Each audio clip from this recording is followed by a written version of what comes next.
ada di gerbong 1 dan 4, sementara para narasumber ada di gerbong yang lain. Ini karena kita harus social distancing supaya mengikutinya nanti dengan lancar. Bismillahirrahmanirrahim. Assalamualaikum warahmatullahi wabarakatuh. Selamat pagi.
Semua itu sudah menggunakan R54 atau R60.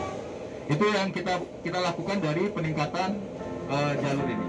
Tersebar ini menjadi sekitar 91% on time performance. Jadi hanya 9% yang tidak sesuai dengan jadwal yang sudah ditetapkan dari beberapa tahun.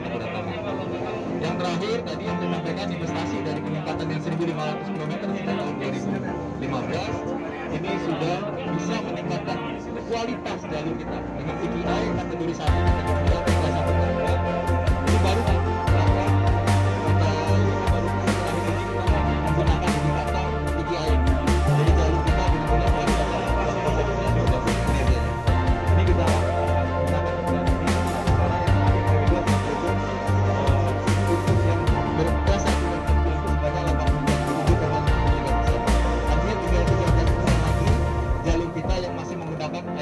R42 atau R33 yang kecil. Selain tentunya kualitas balas atau badan jalannya juga yang kita perbaiki.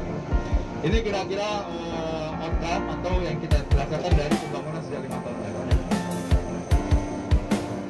Nah, kami akan masuk ke mungkin secara cepat saya highlight kegiatan-kegiatan yang sudah kita bangunkan dari tahun 2015 tadi. Apa saja yang sudah kita bangunkan. Kita bagi dua cluster karena memang karakteristik masalahnya kita itu. Kegiatan dari Belanda, Purwokerto, ini dari Belanda Selatan atau Belanda ya? Jadi dari Purwokerto, ini sudah. Dan ada indeks, artinya apa ukuran performa dari jalur kita, performa dari jalur kita. Ini menentukan seberapa besar kecepatan kereta bisa jalan di situ. Kalau ukuran standarnya 20. Di atas 20 itu, kalau pikirannya indeks di atas 20 itu nggak bisa sampai 100. Tapi kalau dia di bawah 20 itu bisa sampai 120. Itu sudah begitu bagus. Jadi dia ukur semua tantangannya, kondisi balasnya, dan kita menggunakan data ukur. Nah, kalau data ukur yang punya pemerintah punya juga seperti ini juga. Nantinya ada beberapa tempat untuk mengukur PKI tadi. Baik, saya kira itu. Jadi untuk double track ini sudah 100% sudah sampai ke Mojokerto dan sekarang sejak tahun Surabaya.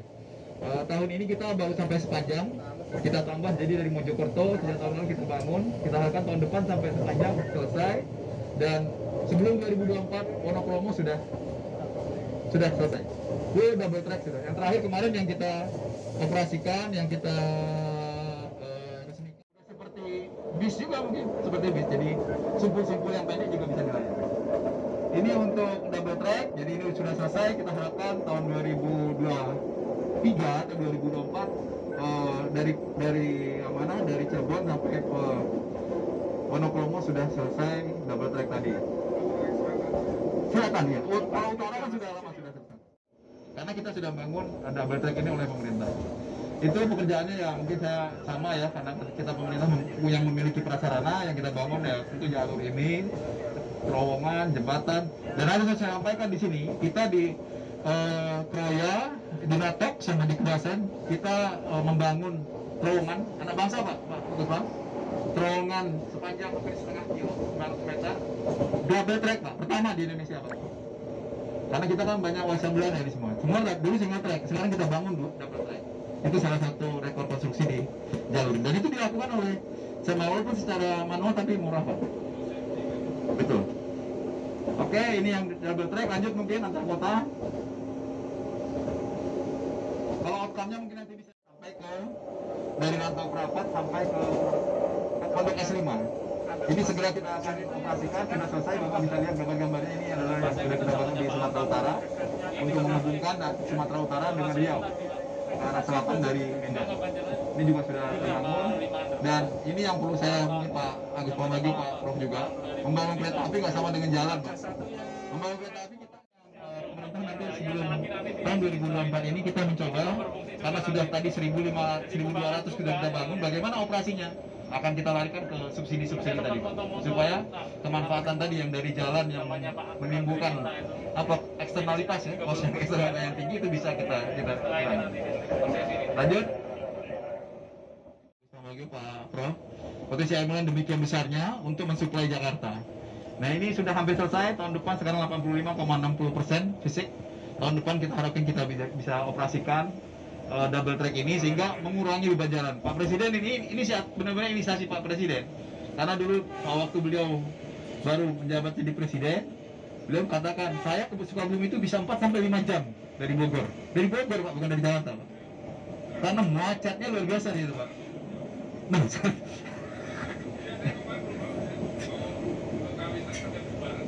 nggak bergerak. Kan itu yang membuat macet pasti air mineral, armada air mineral di sepanjang jalur jalan nasional kita.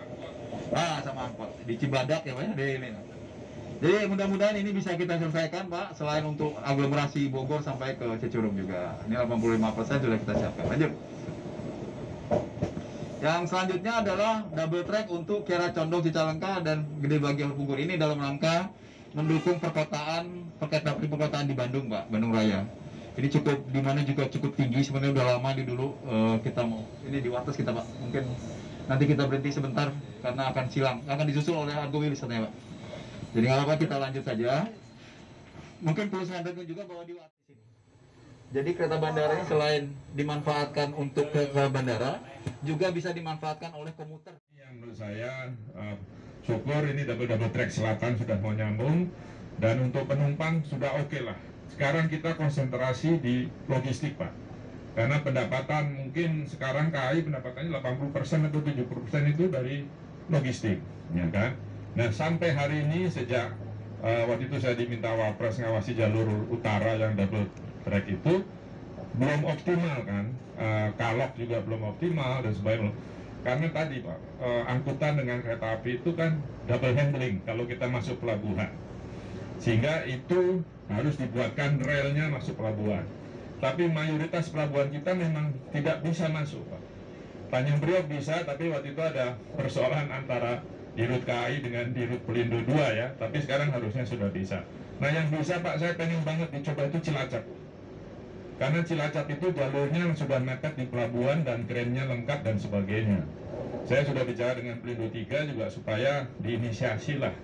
Karena jalur lintas selatan dan crossing ke utaranya kan bisa itu Pak di Cilacap. Artinya daripada Pak Dirjen Darat pusing dengan odol Pak, ini perlu terlibat langsung dalam perkeretaapian Indonesia, jadi banyak banget yang menjadi saran dan masukan beliau. Terima kasih Mas Agus. Dan selanjutnya kepada Prof ATM atau Prof Agus Taufik Mulyono untuk bisa memberikan pandangannya Prof tentang pembangunan perkeretaapian dan mungkin lebih spesifik soal kereta bandara YIA ini. Silakan Prof. Ya, terima kasih Mbak Anita, Pak Dirjen. Ini ada 2 Agus hari ini.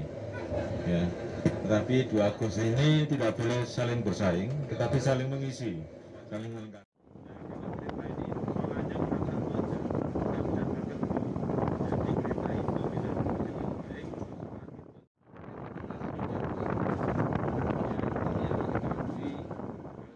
Bisa berhasil dengan optimal. Ya, saya katakan bukan gagal manfaat, artinya kurang optimalisasi kemanfaatannya. Nah, ini yang harus kita antisipasi. Itu salah satunya adalah persoalan tarif. Jadi ketika keterjangkauan tarif itu sudah tidak nyaman bagi publik, itu biasanya kemanfaatannya menjadi turun. Contoh saja jalan tol antar kota yang panjang-panjang itu untuk sementara ini optimalisasi kemanfaatannya sangat turun karena persoalan tarif tol. Masyarakat kita itu belum tersentuh persoalan travel time. Jadi nilai waktu yang begitu penting itu belum tersentuh masyarakat kita. Ini adalah PR kita bersama, Pak. Jadi kami di akademisi itu bagaimana mengartikan travel time itu. Dampaknya travel time itu buat kehidupan apa? Buat psikologis manusia, buat kesehatan manusia, buat kerugian menunggu, nilai waktu itu belum sampai. Orang masih melihat rupiah. Nah, ini PR kita. Padahal tadi Bapak sampaikan Pak Dirjen ini semuanya ujung-ujungnya kan nilai waktu, Pak. Ujung-ujungnya nilai waktu itu yang tahu. Jadi mengantisipasi tidak optimalnya kemanfaatan nanti salah satunya adalah persoalan tarif. Kemudian kedua adalah persoalan ini, Pak, apa ya, load, ya, kenyamanan di load, kenyamanan di simpul, Pak. Ini sangat mempengaruhi. Kenapa nggak naik kereta, kan murah? Waduh Pak, kalau udah turun di stasiun malas saya. Gitu. Stasiun kemana ini? Itu di situ banyak premanisme dan sebagainya, atau gitulah. Ya walaupun sekarang kondisi stasiun sudah luar biasa sangat bagus sekarang. Kita berterima kasih dan apresiasi lah. Ya, kita melihat begitu nyamannya naik kereta sekarang. Tetapi ketika bicara intermodanya masih banyak PR yang kita jalankan. Tetapi itu pasti akan selesai. Kemudian saya terima kasih sekali Pak Dirjen tadi menyampaikan bahwa rel-rel kita sudah banyak diganti dengan rel 54. Ya karena ini mengantisipasi lebar sempur speed. Jadi dulu kami ini selalu pesimis ya ketika kecepatan kereta tidak tercapai sesuai dengan standarnya karena rel kita sempit. Tetapi begitu diantisipasi oleh Pak Dirjen dengan pergantian rel, ya tipe relnya dari kecil menjadi besar, itu ya sudah alhamdulillah. Kami sangat mengapresiasi Pak. Karena inilah sebenarnya yang bisa mengamankan percepatan perjalanan. Jadi kalau relnya sempit, maka ijolannya, apa ya bahasa Jawa, ijolannya ya Mas Mafam. Kalau bahasa Indonesia apa itu? Jadi kompensasinya itu adalah di rel. Ya betul, terima kasih Pak. Karena ini nanti meningkatkan fungsi, itu meningkatkan fungsi dari pengangkutan jalan rel itu sendiri. Ya, itu yang. Nah kemudian satu hal lagi Pak Dirjen yang perlu kita apresiasi, ya tadi kalau Mas Bapak mengatakan apa Mas Bapak? Alhamdulillah akhirnya ada ya. Jadi, kalau saya alhamdulillah akhirnya ada.